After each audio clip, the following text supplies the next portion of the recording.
Okay. Uwian na guys.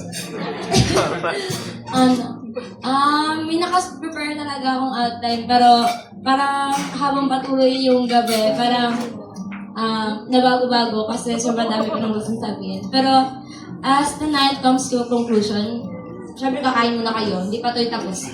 Okay, magkalala. As the night comes to an end, I of course want to thank the people that made this event organized and a memorable experience. Unahin ko na muna po yung mga caterers po natin, yung mga servers po, at saka yung lights and sounds po, at saka syempre po sa ating MC na sobrang hype na hype po. Thank you so much po sa inyo. And sino pa ba? Wait lang.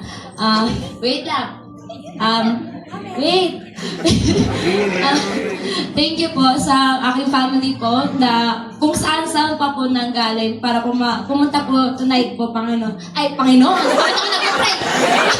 Nag-pray kasi ako sa utak ko kasi nalilito na ako. Nag-thank you po ako sa aking family po na pumunta po dito. Nag-take po ng time, bumiyahe po para i-celebrate po yung aking birthday po. Ano ba? Isa pa. Tsaka, thank you po sa mga kasama ko po sa church. Sorry po kung gusto mong continue na po. I'm so thankful po na pumunta po kayo na galing po kayo ng church pero pumunta pa po ulit kayo dito. Na kahit gabi na pumunta pa rin kayo. Wait! Siyempre, sa aking mga classmates. Mahal ko kayo. Alam niyo. Ano ba yan? Kayo yung makeup. Sorry, titiyakin. Thank you kasi gabi na, pero nandito pa rin kayo. Sorry. Pinahalam niyo po sila, di ba, ma'am?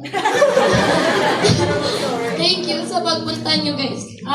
Thank you for making my high school experience such a memorable, so memorable. Thank you sa lahat ng pagkasama natin.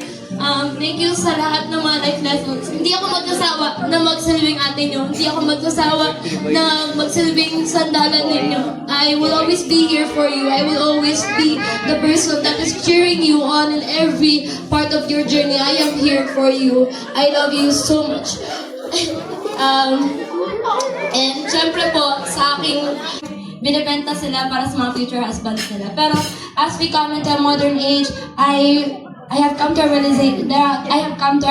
realization that yung mga debut po ngayon is a way of celebrating womanhood. Lalo na po ngayong Women's Month, this is a time to alahanin yung mga sacrifice natin mga babae. Especially po sa aking mother, thank you sa which who has sacrificed a lot for us throughout our journey. Kayo po ang kasama namin, Mama. For all, thank you, Mama. For all, thank you, Mama, sa lahat ng guidance niyo po, sa lahat ng sacrifices niyo, Mama. Nakikita ko po kung gaano po kayo nag-sacrifice kada gabi, imbis na nagpapahinga kayo, mas inaasikaso niyo pa po kami. Mano talaga ako sa pagiging responsable namin. Thank you rin sa mga iba pa pong women sa aking family, kay Tita Beth, kay Tita Yed, kay Tita Yani, kay Ate Yesha. Sila, yung karamihan sa kanila, si Tita Yani nila yung nagkaroon ng debut. Tapos yung iba po, hindi sila nagkaroon ng debut. So, katulad ka po nung sinabi ni Ate Faith po, na I'm so blessed na makapag-celebrate na aking 18th birthday in a way that is so special, in a way that where I am celebrated and I am with the people who I love and who loves me. I am so thankful. And thank you sa lahat po ng tao pong nag-contribute to make this event possible. Maraming salamat po. Thank you for coming. Thank you for coming here. Thank you for gathering. God bless po sa ating lahat. Happy eating na ba? Happy eating. Happy eating. Thank you.